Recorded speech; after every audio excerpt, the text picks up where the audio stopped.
Hello, I am Wanderer001 and this is my review of the Blue Snowball microphone.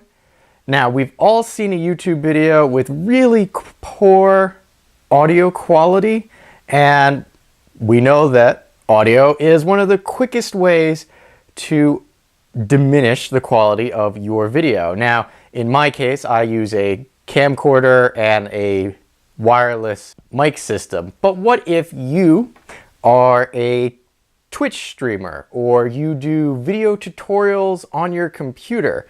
How do you capture good audio with a system like that? Generally, the audio that you're going to get from the microphone that's built into your computer is not going to be that high of a quality. Well, that is where the Blue Snowball mic comes in. From this microphone, you can get pretty much studio quality sound. I'm going to say that loosely, studio quality sound. For a consumer product, you are going to get excellent sound. How's that? That's a little better. So what you get with the Blue Snowball microphone is this included little tripod here, which has a maximum of height of 7 inches. So right now I have it compressed in its small mode so that I can keep the entire Blue mic in frame here. You also get a cable. Now this cable is 6 feet long. Now this is how you connect the Blue microphone to your computer. It's a completely plug and play solution. So there's no extra software that you need to use to utilize the Blue microphone. You plug it in, drivers are downloaded, you're good to go. So you can use this with any program that will allow you to capture audio. You don't need that separate program. That's one of the benefits of the Blue microphone here.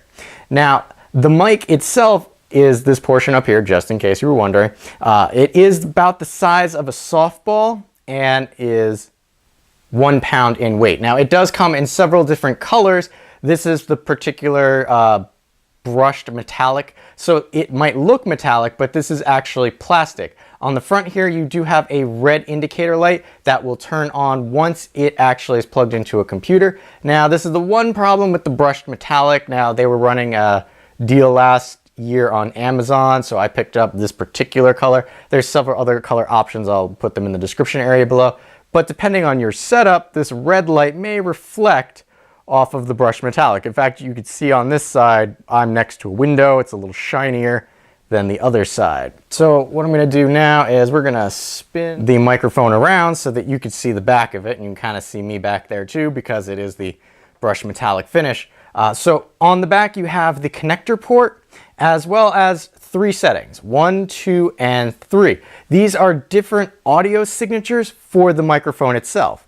Now, position 1 is really good for speech, vocals, and podcasting. So this is generally if you're just going to be talking into a program and capturing the audio. So your Twitch streamers, your podcasters, video tutorials. That's what position 1 is good for. Position 2 is good for live music and loud sound sources. So it's got a negative 10 decibel pad that is added to the audio, and what that'll do is it'll kind of help to mute the tones a little bit so that it doesn't come across quite as loud.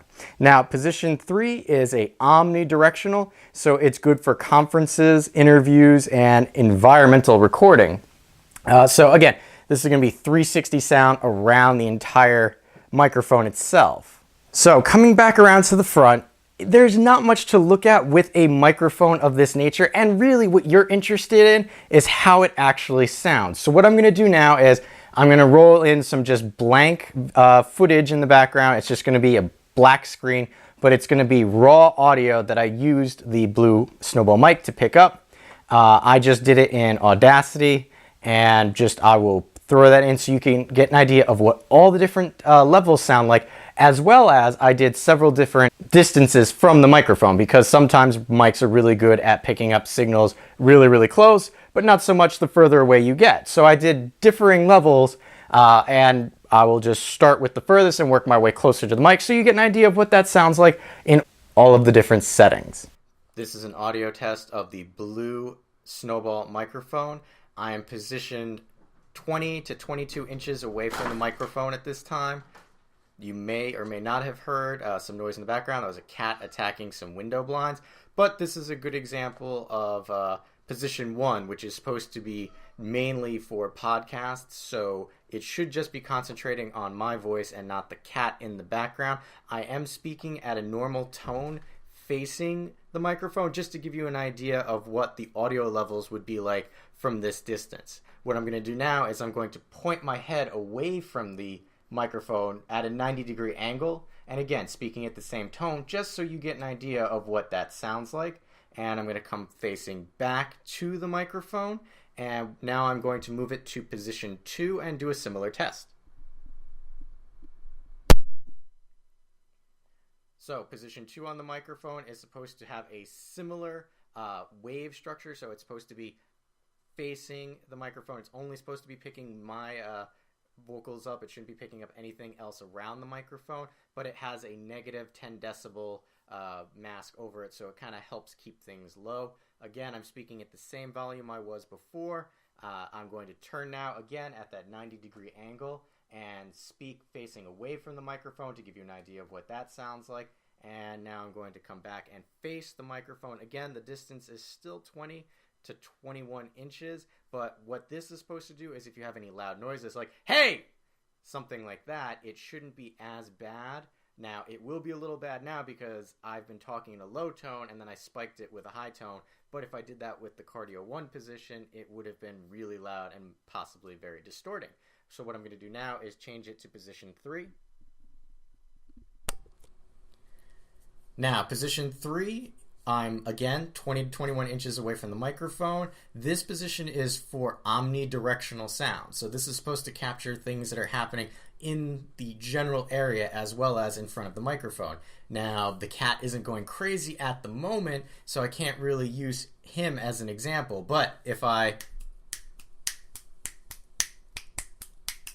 snap a little bit around the blue microphone, hopefully those will come in, and that's because of the omnidirectional sound. Now, again, what I'm going to do is I'm going to face away from the microphone at a 90-degree angle just so you get an idea of what that sounds like. So I'm not directly pointed at the microphone. I still am using the same tone of voice, and the mic position from my speaking self is still the same, but facing a different direction. Now I'm going to come back and face the blue microphone, so that will end the 20 to 21 position, 20 to 21 inches away position vocal test.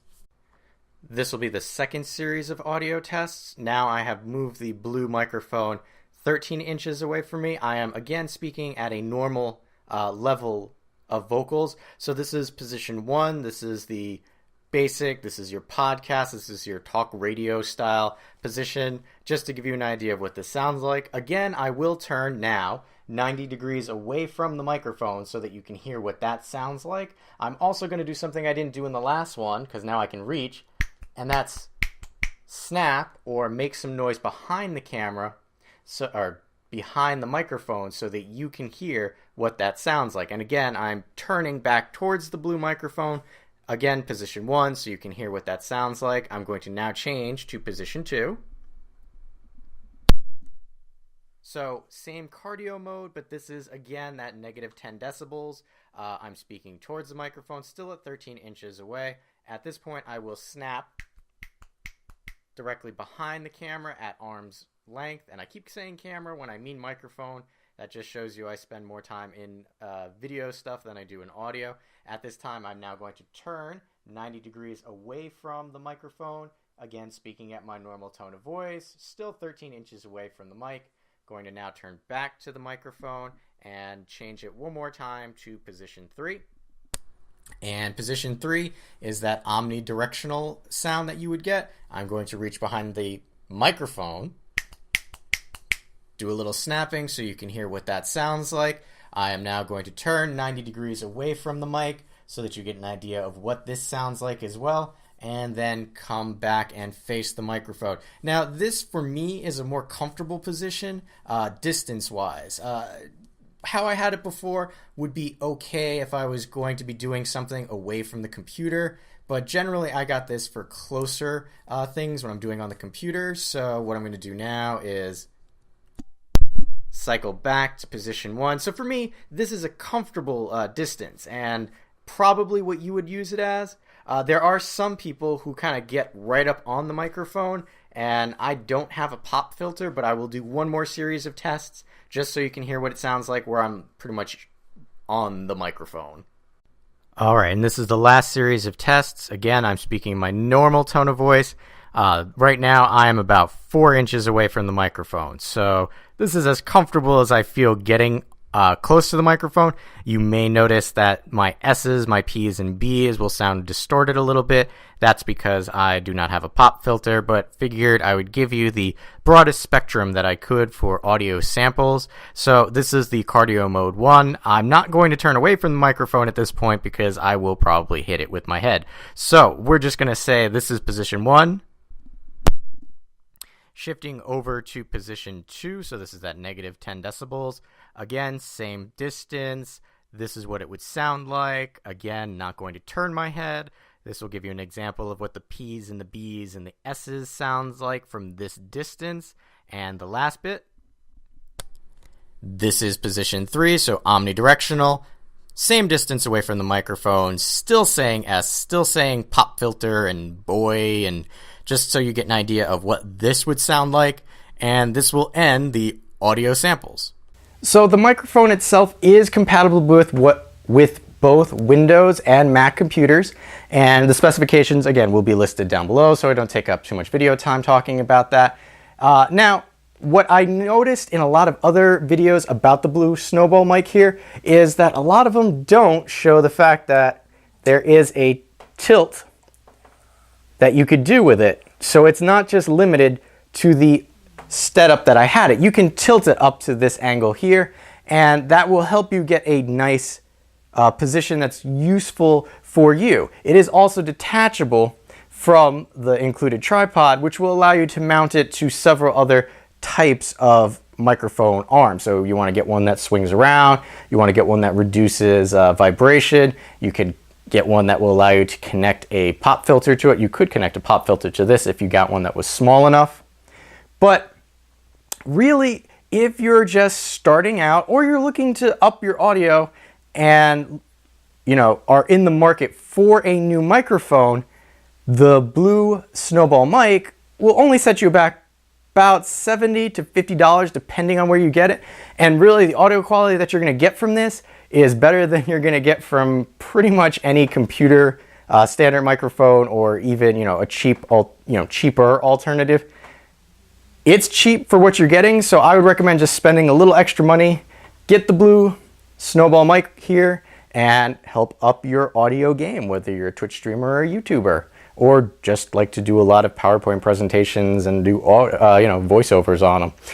I have been Wanderer001. If you have any questions or comments, please leave them in the area below. And if you can't tell, I'm definitely highly recommending the Blue Snowball mic here. So, as always, thanks for watching.